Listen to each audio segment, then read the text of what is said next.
प्रधानमंत्री के नाम पे चुनाव लड़ रहे, तो क्या प्रधानमंत्री दो गांव का विकास नहीं कर सकते? क्या एक ड्राइवर का बेटा दूसरी बार सांसद नहीं बन सकता? ड्राइवरों के लिए आपने काला कानून बना दिया था। बीएचईएल के पीछे शर्मा गांव के लोग क्यों कह रहे कि यहाँ घुसना मना है? तालबेट के पास के गांव के लोग पानी के लिए क्यों तरस रहे? हमारे वही मुद्दे हैं जो आम जनता के मुद्दे हैं। आप देख रहे होंगे कि मेरे हाथों में वो पवित्र ग्रंथ है, जिस ग्रंथ की रक्षा के लिए राहुल गांधी ने पूरे देश के अंदर यात्रा की। अखिलेश जी ने ललकार के कहा कि कोई इसको छू भी नहीं सकता।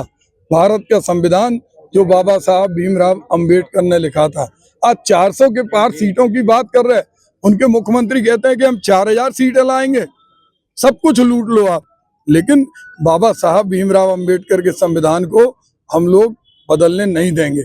हम आज बुंदेलखंड के अंदर देखते हैं संवैधानिक जो अधिकार मिले हैं, लोगों से कहा जाता है कि इंडस्ट्रियल ग्रोथ सेंटर बना, इसमें फैक्ट्री लगेगी, नहीं लगी।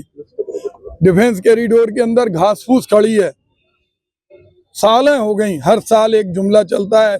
एयरपोर्ट में भूमाफियाओं की जमीन बढ़ाने के लिए हर बार एयरपोर्ट की जमीन बदल जाती है। 2013-14 में हमने जमीन फाइनल करा दी थी, लेकिन हर बार लाभ पहुंचाने के लिए कभी यहाँ एयरपोर्ट बनेगा, कहीं यहाँ एयरपोर्ट बनेगा, विकास नहीं हुआ। विकास सांसद जी का खुद का हुआ, उन्होंने खुद इसको स्वीकारा है कि हमारी पूंजी 80 करोड़ रुपए बची। आज गरीब जनता की पूंजी कितनी बनी? इतने सारे लोग बने, चाहे वो वकील हो, चाहे डॉक्टर हो, इंजीनियर हो, छोटा दुकानदार हो, सब कर्जे में है। ऐसे समय में ये बड़े हो रहे हैं और जनता छोटी हो रही। आज बुंदेलखंड के अंदर इन्होंने 2 गांव गोद लिए थे, प्रधानमंत्री के नाम पे चुनाव लड़ रहे, तो क्या प्रधानमंत्री 2 गांव का विकास नहीं कर सकते? बीएचईएल के पीछे शर्मा गांव के लोग क्यों कह रहे कि यहाँ घुसना मना है? तालबेट के पास के गांव के लोग पानी के लिए क्यों तरस रहे?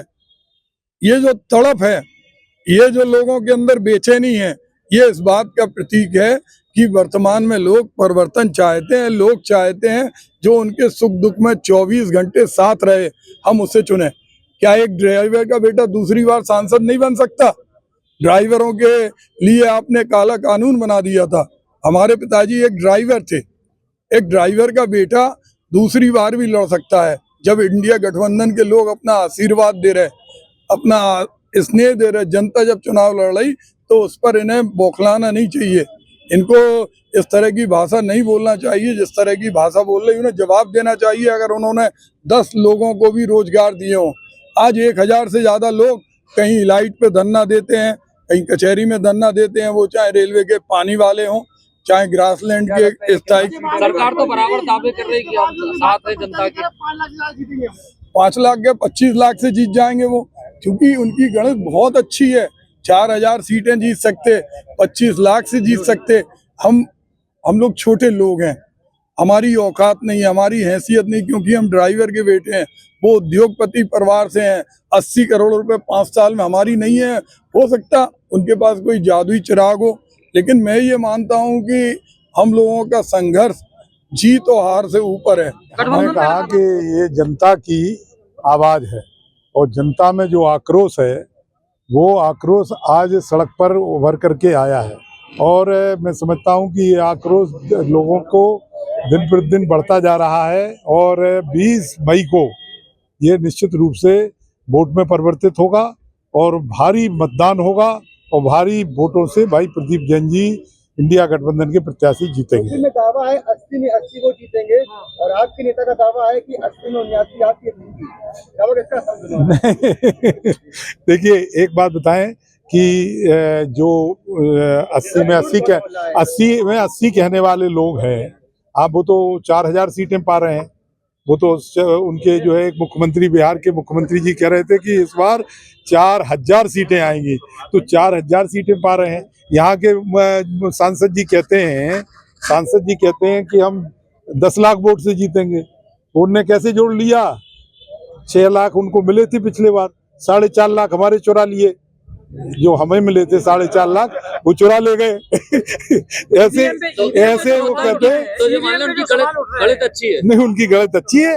हम तो चाहते हैं कि वो इस गणित में और इसमें रहें। ईवीएम पे जो सवाल उठ रहे हैं, क्या आप उसका असेसमेंट बता रहे हैं? नहीं, ईवीएम के सवाल पे नहीं, हमारे 4.5 लाख वोट जिन्हें मिले थे उन्हीं को चुरा ले गए वे। 4.5 लाख वोट तो हमारे चोरी हो गए। उनको मिले। 2 दिन पहले केशव मौर्य ने ये कहा है कि समाजवादी पार्टी माफियाओं के साथ रहती है और अखिलेश यादव माफियाओं की फौज में फातियां पड़ने जाते हैं। देखिए ये उन लोगों का अहंकार बोल रहा है। समाजवादी पार्टी ने जिस तरीके से उत्तर प्रदेश का विकास किया, उत्तर प्रदेश के गरीब कमजोर लोगों की मदद की, मैं समझता हूं कि इतिहास में कभी हुआ नहीं। और इसके बाद जो पिछले 5 साल गुजरे और अगले ये 2.5 साल गुजरे, इनमें उत्तर प्रदेश में कोई विकास का काम नहीं हुआ। जो लोग बोलते हैं समाजवादी पार्टी के बारे में, उनको देखिए कि वो भूमाफिया हैं, वो जो है जमीनों पे कब्जे करते हैं, अवैध खनन करते हैं, जबरदस्ती ठेका लेते हैं, लोगों के खिलाफ फर्जी मुकदमे लिखाते हैं। ऐसे लोग अगर इस तरीके की बातें करेंगे तो जनता इन सब बातों को समझती है। हम आपको बताएं, जनता इन सब बातों को अच्छी तरीके से समझ रही है और इसीलिए जनता जबरदस्त तरीके से आशीर्वाद दे रही कि इनके अहंकार को किसी भी तरीके से तोड़ना। भाई प्रदीप जैन जी भारी मतों से जीतेंगे। हमारे पास गिनती नहीं है, नाम गिनती बता सकते हैं, लेकिन यह जरूर है। बुंदेलखंड पूरा देखते रहे, बुंदेलखंड को लेकर क्या दावा है, कितनी सीटें हैं?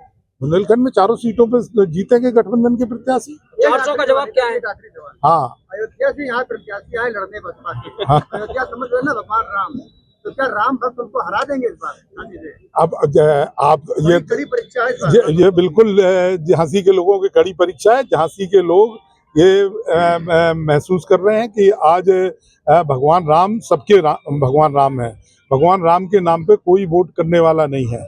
आज की तारीख में वोट होगा केवल इस बात पे कि संविधान की रक्षा करने वाला कौन है, लोग बेरोजगार लोगों को रोजगार देने वाला कौन है, गरीब किसान कमजोर लोगों को उनको उपज का सही मूल्य दिलाने वाला कौन है, महंगाई पे कंट्रोल करने वाला कौन है। आज जो ज्वलंत मुद्दे हैं उन मुद्दों पे जनता पूरी तरीके से सजग है और निश्चित रूप से इस बार जनता गुमराह नहीं होगी और जनता निश्चित रूप से इन्हीं बातों पे वोट करेगी और इंडिया गठबंधन को निश्चित रूप से भारी बहुमत से जिताएगी। Eklavya University Damoh will guide you towards a bright future. 28 acres of lush green campus, largest campus of Bundelkhand, experienced and dedicated faculty.